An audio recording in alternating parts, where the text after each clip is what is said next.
Bonjour. Le succès commercial, même relatif, du livre de François Hollande, c'est un événement politique. Est-ce que c'est le grand retour du perdant de 2017? Alors, moi je pense que non.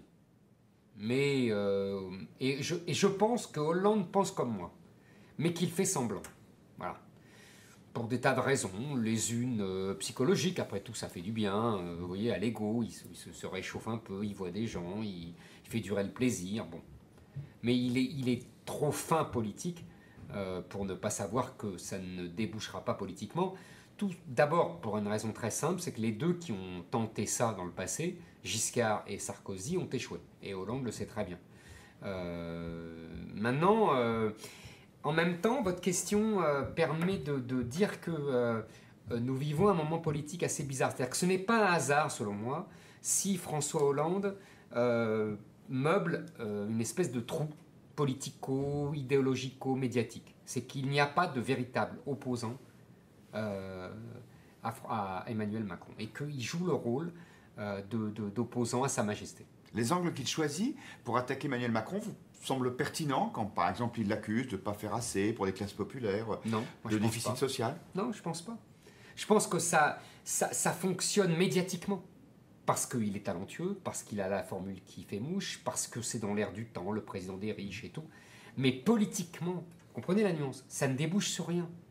Il n'y a pas de majorité alternative sur cette ligne-là. Sinon, c'est Mélenchon qui serait le grand opposant de Macron. Et ça a échoué, vous avez vu, depuis un an, il a échoué. Parce que son angle d'attaque sociale, très années 70, je dirais, n'est plus opérationnel aujourd'hui. On le voit, on en parle toutes les semaines.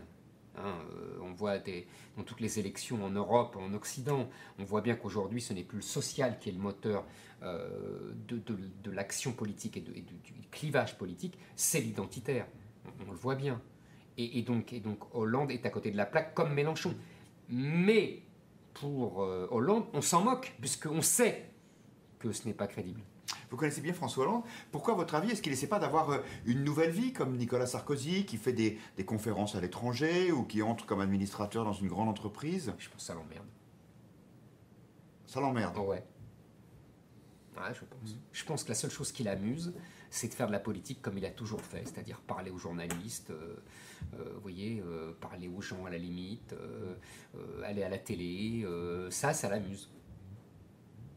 Et qu'est-ce qui manque à François Hollande pour redevenir un présidentiable, à votre avis? Hormis ce problème de fond qui est le positionnement social, alors qu'à votre avis, c'est le positionnement identitaire.